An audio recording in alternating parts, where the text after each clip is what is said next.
Hey everyone, it's Ashley at Tea Garden Paper Crafts. I wanted to do a tutorial on the word dangles that I did that go on the side of a journal and the dangles using bulb pins. So these were my examples. I will go ahead and set those aside. I've got some supplies here, some bulb pins, different kinds of paper clips, some beads and things that I could accentuate with. I have my scissors in case I need them for cutting some lace and that. And then I've got my words, and then I've got some tag punches, some heart punches, butterflies, some un-inch circles, and then I stamp some images and that. And I've got my ink in case I want to use those. So this is my hole punch that I use. I got it on Amazon. It is a very nice strong one. It's got different ones, different sizes, and then just my scissors. So let's start with, let's pick a word here. So I've got a whole bunch of different ones. Let's do pumpkin pies. There's two words there. Let's do pumpkin pies, and we'll do that. So basically what I do is I decide kind of, okay, what look am I going for? So since I'm working on a fall journal right now, I'll do one of the bulb pins first. So I'm gonna grab one of those guys. I'm gonna grab one of my little pumpkins, pumpkin pie, and then we'll do a red tag for that. And then you could do more, like you could do a heart, but I think the heart would get lost with that, but we might do like that, because I like to kind of layer things.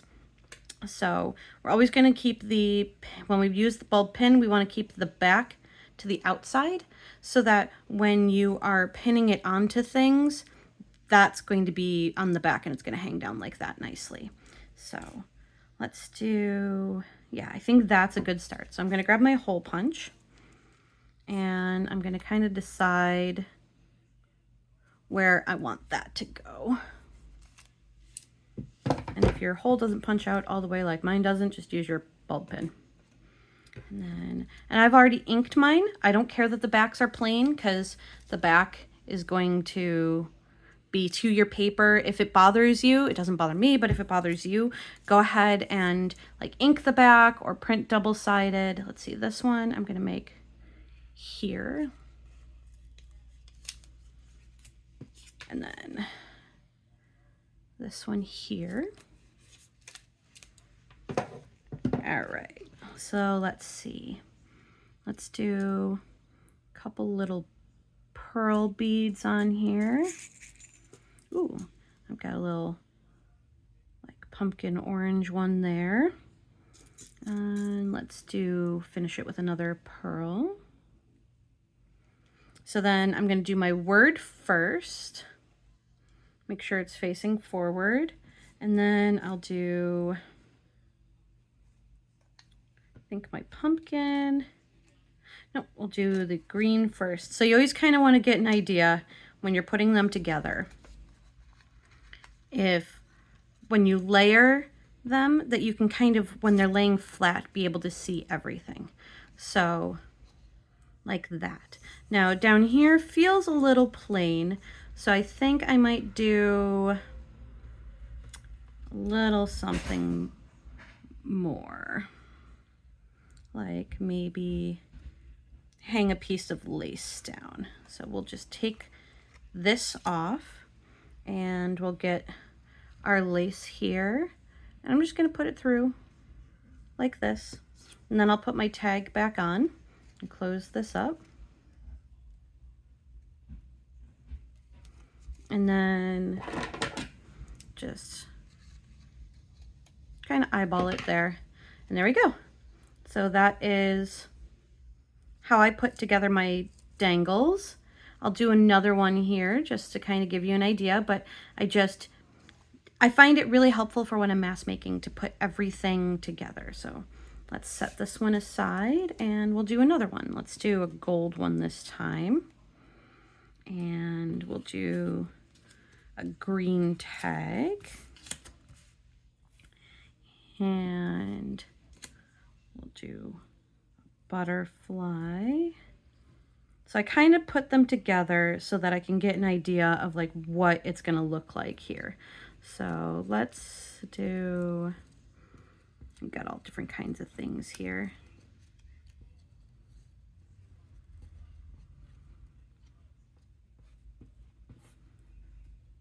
Let's go with the fall breeze. So we're going to do that one. No, I'm going to do, I think I might do, no, we'll save that one for the edge. So this is just what I do. I just play around with the things that I grab, see how I might like them. And you can also just do this. You don't have to do anything else. You can just do a super simple one like this and it'll look really, really nice. Let's see what it would look like with a heart and a. Let's go extra with that. All right, so we're gonna do, I'm sorry if this is hard to follow, but this is how I craft. I just kind of get everything together. And then I just start assembling, and sometimes I don't like the way that it's assembled, so I take it apart and try a different way. Sometimes I might decide that I need more than what I've got out on my table, but you'll start to kind of get a feel for what you like to do. So I think I do want some beads on this one. Let's stick with the green. We'll do a green, and then we'll do a shiny green. And then let's do like a sequin, because you can use your sequins on here too, and it gives a nice little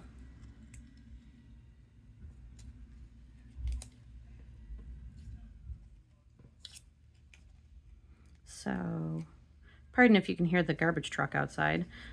Yeah, so that's fun. And then if I put this on a nice like orange page, it'll really pop out. So that's a fun little one. All right, let's show you how to do one of the paperclip guys. So those I don't use the tags for. I usually just use like the word. Like here, I'll show you. And those ones I make a little simpler, but I like to do designs in threes. So let's do that, and let's do, yeah, I like these butterflies, but let's do a red butterfly. And that one we're going to punch in the center here. So punch in the center like that. And then do our autumn vibes. All right, so with these, like if it's a sequin, obviously is not going to fit in there. So when you do a paper clip, you need to get stuff that's a little bit bigger. So, and then you slide it on, and then you're going to slide it to this end, because when you go on the paper, you want it to be on the end here. So then you'll do your paper piece and slide that down. And then we'll do our butterfly and slide that down. And then it'll look something like that on the end of the paper. Get rid of that. So you'll have a nice little dangle there. And if it bothers you that the word might get a little bit covered like that, you could obviously leave this off and just do it like that. But I don't mind, because I like having the kind of, you know, you're going to want to play with it and stuff. So I like the way that one looks. So let's do a weird one. Let's do something like this. So this one would be a lot harder to get, you know, this onto. So what I would do is I would take a piece of fabric or ribbon and put it through here. And then I could glue, like say with the butterflies, I could glue the butterfly onto either side like that and line up my butterfly, and then that could be my side thing. So if you have weird ones like this, don't worry. So let's do another style. Let's do another one of these guys. Let's do a heart. I'm not going to do the pumpkins on the sides because these are just on standard copyweight paper. Actually, they're on lined notebook paper, so they would not stay super, super well. Let's give this a little pop here. So maybe we'll do something like that. And then let's do our hay there. And then let's do like a little flower. Yeah, that's cute. Maybe a little something in the center of the flower. So I've got all these.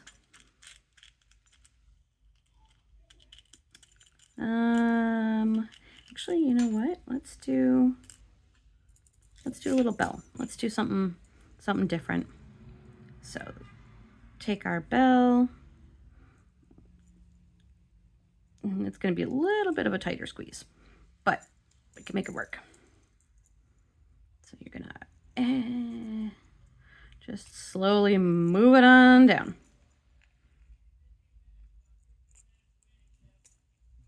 Come on. There we go.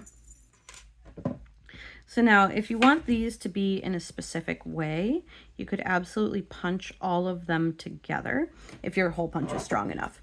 The smaller your hole punch, the easier it's going to be to get through all of those pages. All right, so let's do our hay there. And I'm using nice thick cardstock. If you were not using cardstock to make these, if you didn't print your stuff on cardstock or you don't have any and you use standard printer paper, I would double up on them just to make sure that they're not gonna, you know, fall apart or anything. So like there's a cute one for the edge there. And then we'll do one more of these. Here, let's do this one. Let's do another red. Let's do hearts. And let's see. So like here, let's use this one because this is a really good example. It's small, so if you were to hang it on here, it would get covered behind everything. So what I like to do, if the word is shorter and I want it to hang down more, I will cut my hole, and then I'll get something like some twine or some ribbon or something like that, and I will put it through.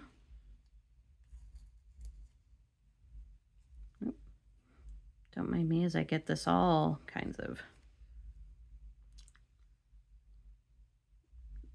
There we go. Okay, so I'll pull that through here, and then I'll kind of figure out how long I want it to be. So I'll say that that's good. Ooh. Okay, and then I'll do like a little, just a cute little knot there. And then that should, and then, you know, kind of measure it out and be like, oh, well, that didn't quite work. That's not quite where I want it to go. So you can come in here, loosen up your knot.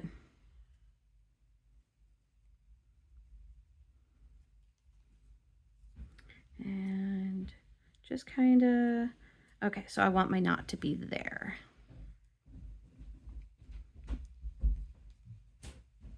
Something like that. And we'll cut off the excess here. And then we'll do a little center bead. I'll do one of these pretty like pearl flowers. Let's do our heart.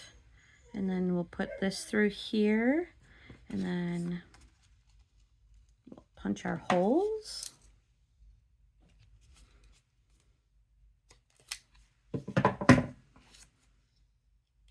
And then something like that. So then it hangs down nicely like that. So hopefully that's kind of gives you an idea.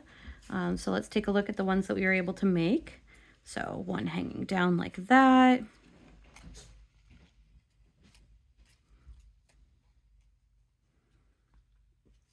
So these are the 3 gourd ones. And then here's our ones that'll be hanging off the side. Like I said, I'm working on a fall theme, a lot of fall themed things right now for different swaps, and I'm just also into the fall season. So if you wanted to use something like, I've used a tea bag before, you would just put the tea bag behind it. It just gives a really nice little extra bit of texture. You can use different kinds of lace on them. So I'm play around with them. Word sheets are like the best. If you're not super into digitals, word sheets are a good place to use, a good thing to have. But you can absolutely make your own in Canva and stuff like that too, or pick them up on Etsy, or just handwrite things if your handwriting's really pretty. But anyway, I hope that this video was helpful, and I will talk to you guys soon. Bye.